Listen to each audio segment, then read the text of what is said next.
Hi to everyone, welcome back to Versaj academy.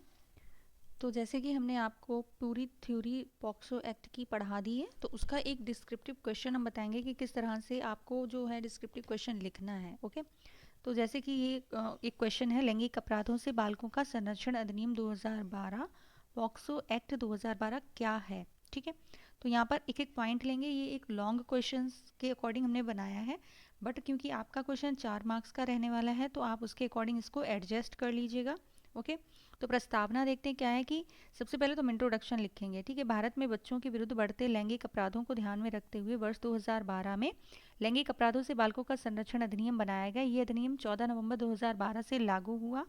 इसका उद्देश्य 18 वर्ष से कम आयु के सभी बच्चों को लैंगिक अपराधों से संरक्षण प्रदान किया गया। ये डेट याद रखिएगा।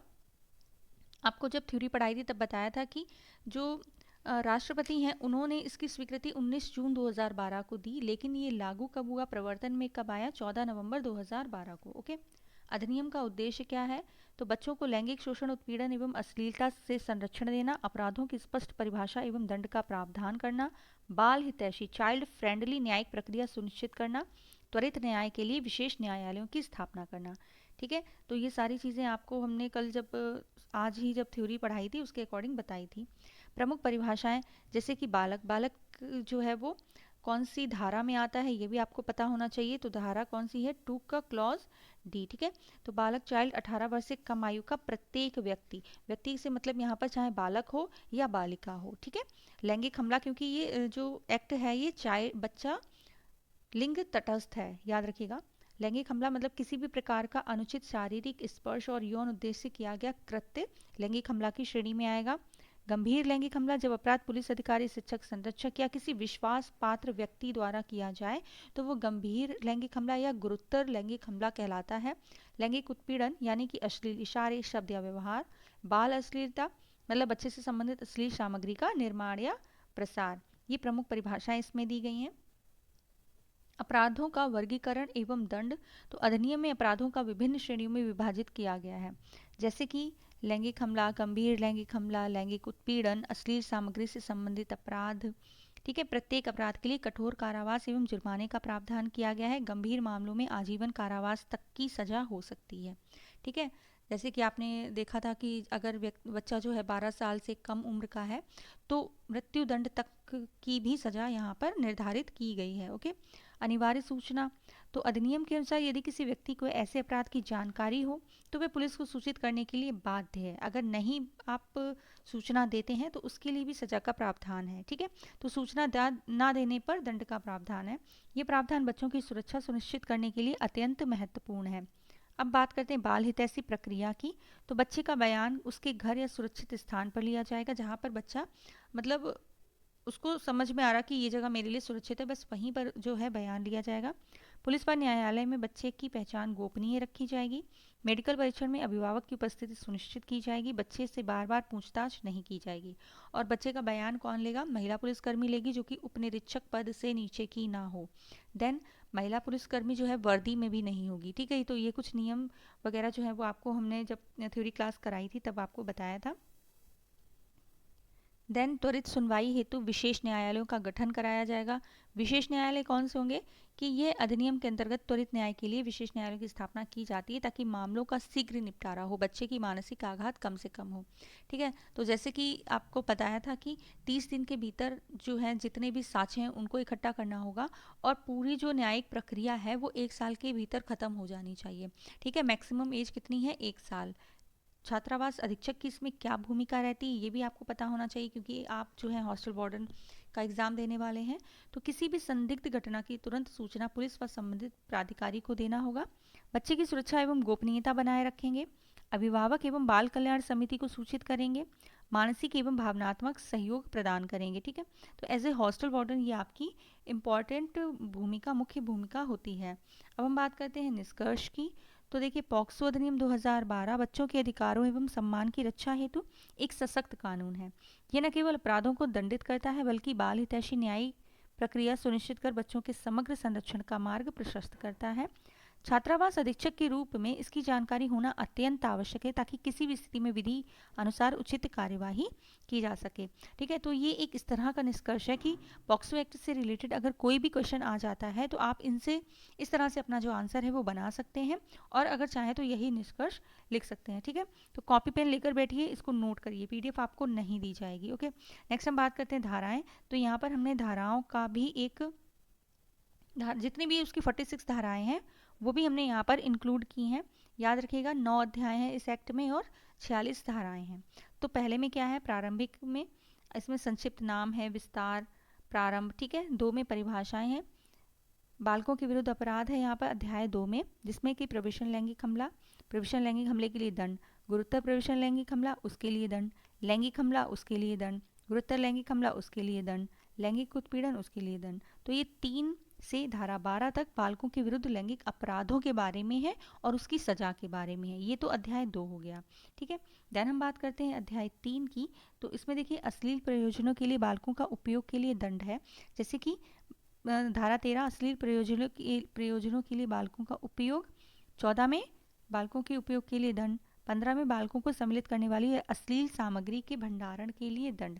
ठीक है, तो ये अध्याय 3 में सिर्फ 3 ही धाराएं हैं, 13, 14, 15। ठीक है, अब बात करते हैं अध्याय 4 की। तो इसमें देखिए किसी अपराध का दुष्प्रेषण और उसको करने का प्रयत्न करना। तो 16 में क्या है, किसी अपराध का दुष्प्रेषण, 17 में दुष्प्रेषण के लिए दंड, 18 में किसी अपराध को कारित करने के प्रयत्न के लिए दंड। तो हमने यहाँ पर धारा 18 तक बताई है। अब हम बात करते हैं अध्याय 5 की। तो इसमें मामलों की रिपोर्ट करने की प्रक्रिया है, जैसे कि 19 में अपराधों की रिपोर्ट करना। ठीक है, तो हम इसको कैसे याद करते हैं कि 19 साल का लड़का है, वो अगर उसके साथ कुछ होता है तो वो रिपोर्ट करने चला जाता है। आप इस तरह इसको याद रखिएगा। नेक्स्ट है धारा 20, मामले की रिपोर्ट करने की मीडिया, स्टूडियो और फोटो चित्रण सुविधा की बाध्यता। मतलब सब इसमें जो है बच्चे का नाम है, पता है, ये सारी चीज़ें गोपनीय रखी जाएंगी। नेक्स्ट है मामले की रिपोर्ट करना या अभिलिखित करने में विफल रहने के लिए दंड, मिथ्या परिवाद या मिथ्या सूचना के लिए दंड, मतलब अगर आप गलत इन्फॉर्मेशन देते हैं तो उसके लिए भी दंड है। ओके, मीडिया के लिए प्रक्रिया, मतलब उसके लिए मीडिया के लिए भी एक प्रक्रिया है कि क्या आपको दिखाना है, क्या आपको नहीं दिखाना है। ठीक है, नेक्स्ट है अध्याय 6। तो इसमें क्या है, बालक के कथनों को अभिलिखित करने की प्रक्रिया, कि बालक के कथन को कैसे अभिलिखित किया जाएगा, ये धारा 24 में है। ठीक है, 24 में मतलब बालक के कथन को 24 घंटे के अंदर लिखना, इस तरह आप इसको याद कर लीजिए। धारा 25, मजिस्ट्रेट द्वारा बालक के कथन का अभिलेखन। धारा 26, अभिलिखित किए जाने वाले कथन के संबंध में अतिरिक्त उपबंध। ठीक है, नेक्स्ट हम बात करते हैं धारा 27। तो यहाँ पे बालक की चिकित्सीय परीक्षा, ठीक है, कि जो चिकित्सीय परीक्षा है वो मेडिकल जो है वो 27 घंटे के अंदर हो जाए, ऐसे आप याद रखिएगा। अध्याय 7, विशेष न्यायालयों के लिए उपबंध है। 28 में विशेष न्यायालयों को अभिहित किया जाना है। 29 में कतिपय अपराधों के बारे में उपधारणा है। 30 में आपराधिक मानसिक दशा की उपधारणा है। 31 में विशेष न्यायालय के समक्ष कार्यवाहियों को दंड प्रक्रिया संहिता 1973 लागू करना है। धारा 32, विशेष लोक अभियोजक, बहुत इंपॉर्टेंट है। ठीक है, ये भी बहुत इंपॉर्टेंट है, याद रखिएगा।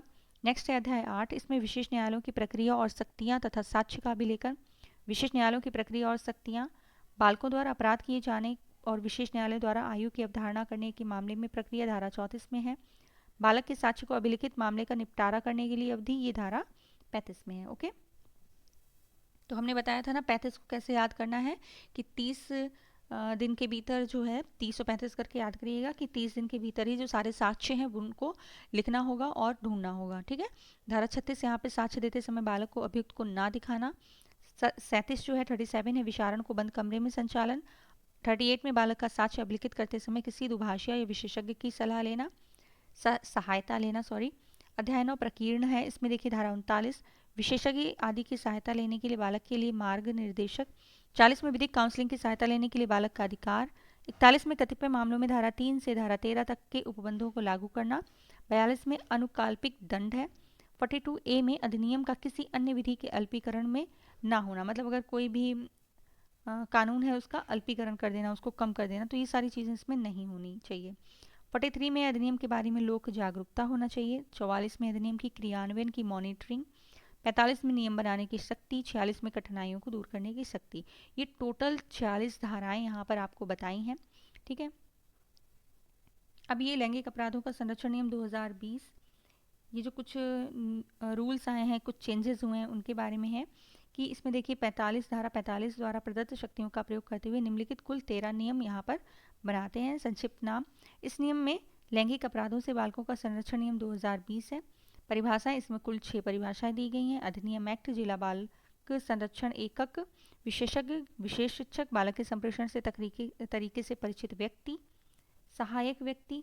तो ये यहाँ पर कुछ परिभाषाएं जोड़ी गई हैं। नियम 2, उन शब्दों और पदों के जो इसमें प्रयुक्त और इस नियमों के परिभाषित नहीं है किंतु अधिनियम में परिभाषित हैं, वही अर्थ होगा जो अधिनियम में है।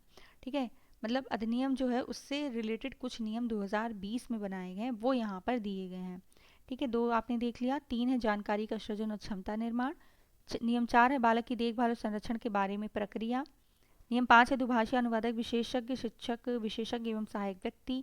नियम 6 चिकित्सीय सहायता और देखरेख। नियम 7 विधिक सहायता एवं मदद। नियम 8 विशेष राहत। नियम 9 मुआवजा। नियम 10 जुर्माना अधिरोपण और इसके भुगतान की प्रक्रिया। नियम 11 बालक को सम्मिलित करने वाली अश्लील सामग्री की रिपोर्टिंग। नियम 12 अधिनियम का कार्यान्वयन और निगरानी। नियम 13 निरसन। तो यहाँ पर देखिए आपको सुबह थ्योरी पढ़ाई जा रही है, शाम को 3 बजे आपका एक क्वेश्चन उससे ही रिलेटेड आपका मास्टर क्वेश्चन टाइप दिया जाएगा। ठीक है, जो इंपॉर्टेंट धाराएं हैं वो कराई जाएंगी। तो आप अपनी जो तैयारी उसको अच्छे से करिएगा, चैनल को शेयर और सब्सक्राइब ज़रूर करिएगा। ठीक है, जिससे आपको डेली क्लासेस मिलती रहें। बने रहिए ऐसी और वीडियोज़ के साथ। Thank you so much.